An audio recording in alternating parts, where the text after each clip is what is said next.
pouvez lire des versets, vous pouvez lire dans n'importe quelle version, vous allez voir. Il n'avait rien pour attirer le regard. Il n'avait pas de beauté, il n'avait pas ça. Et vous dites, osez dire que la parole a été faite chair sur la personne de Jésus. Donc la parole, elle est laide. C'est ce que ça veut dire. Vu que si la parole a été faite chair, et vous dites que c'est Jésus. Mais Esaïe, donc, dont vous acceptez, dont il parlait de Jésus, on vous dit qu'il n'était pas beau. Il n'était pas beau. Il était laid. Il n'avait rien pour plaire. Donc Dieu qui s'est servi de la parole dans la Bible classique, vous créez toute chose et Dieu voit que cela est. Vous pensez que d'un arbre, d'un bon arbre, peuvent naître des fruits, des mauvais fruits. On ne peut, c'est-à-dire un bon arbre ne peut produire que de bons fruits. Là, c'est selon même la spiritualité.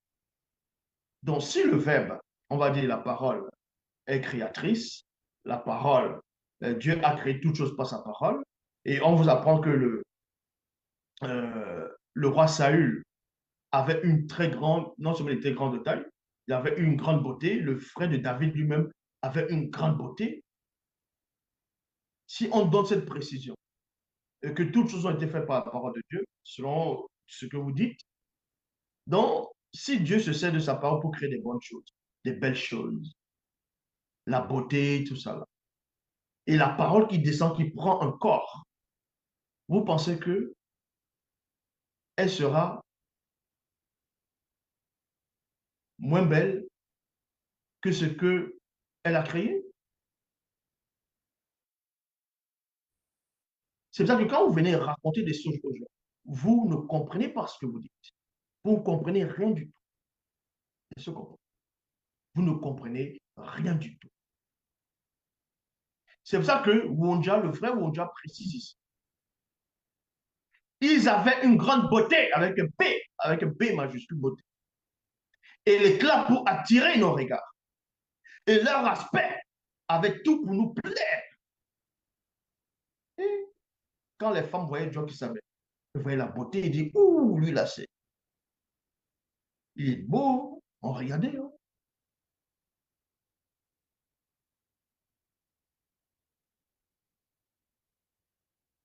Et dit chapitre 1, verset 79, il est dit, et la manifestation de la volonté de Dieu nous avait également déclaré par l'intermédiaire du Moutateti. Deux points. Voici, je vous donne, vous, en tant qu'âme vivante, toute plante portant la mystérieuse semence. Et en virgule ici. Toute plante. Première catégorie, donc la plante dont Moto, le tout premier homme noir universel, avant que les autres races n'arrivent, et Moto aussi, Moutatedi va déclarer, en tout cas, la manifestation de la volonté de Tété va déclarer par l'intermédiaire du Moutatedi, donc de celui qui guide et qui intronise les initiés, que voici, il donne à Moto et à Muto, c'est-à-dire, ils n'étaient pas encore physiques, ils étaient en tant qu'âme vivante. Donc, il n'y avait pas de péché, il n'y avait pas de chute. Toute plante portant la semence mystérieuse. Ça, c'est la première catégorie de plantes.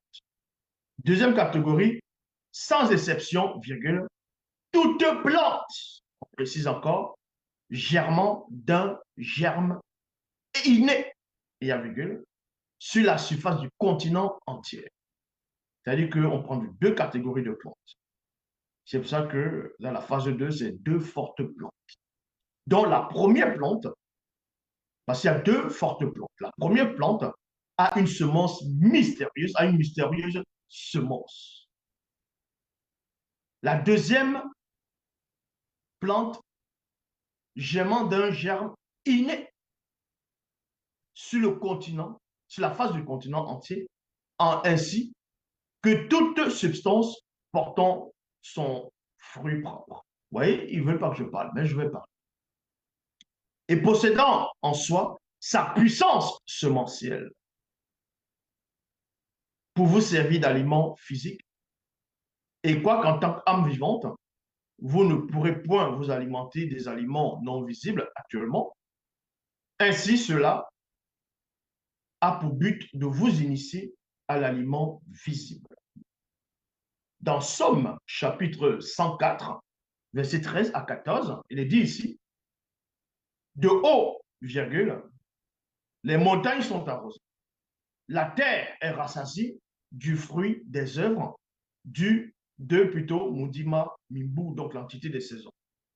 Il fait germer l'herbe pour le bétail, il y a virgule ici, et les plantes pour les besoins de l'homme. C'est pour ça que dans la prophétie de Wonja, dans l'annonce, dans la phase 2, il parle de deux fortes plantes qui ont une utilité, qui ont l'utilité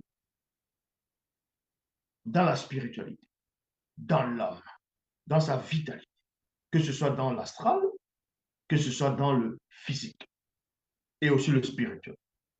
C'est très important, ces plantes-là. On va aller plus en profondeur. Besoin de l'homme, afin que la terre produise de la nourriture. Somme 144, verset 11, il est dit ici, nos fils sont comme des plantes. Vous voyez, on vous apprend qu'il y a deux fortes plantes. Maintenant, parmi le peuple, les plantes, on va servir de deux sortes de plantes pour le quotidien de l'homme.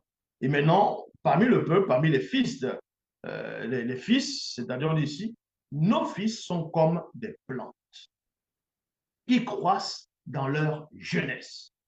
Ça veut dire quoi? Ça veut dire en ce moment, les fils ici sont alimentés spirituellement, sont dans l'abondance, sont dans la parole, sont en train de se... Quand on dit ici, là, on fait allusion, c'est-à-dire symboliquement comme des plantes qui croissent dans leur jeunesse. Nos filles, comme les colonnes sculptées qui font l'ornement des palais. Donc, derrière ces plantes-là, on retrouve deux fortes plantes. C'est ce que Wonja a vu. C'est ce qu'on appelle l'annonce aussi. C'est la vision prophétique. Apocalypse, dans Bible, c'est dit, révélation apocalypse de Moïse de Salomon, chapitre 14, verset 2 à 4. Il est dit ici, toutes les plantes, après la chute, ont besoin de divers nutriments pour croître, entre parenthèses, se développer, se déployer, fructifier, se manifester, se révéler. Il y a un point ici. Donc, Moïse lui-même à la révélation, il dit ici que toutes les plantes après la chute, il précise, parce qu'il y a les plantes avant la chute. Or, quand on parle de deux fortes plantes, c'est les deux fortes plantes avant la chute et non après la chute. Parce que leur essence première ne s'émane point de la chute.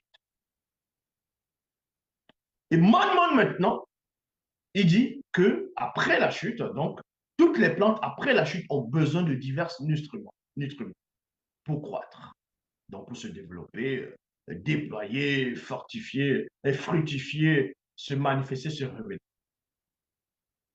D'une manière générale, les plantes trouvent et obtiennent cette substance dans le sol qu'elles détectent grâce à leurs racines.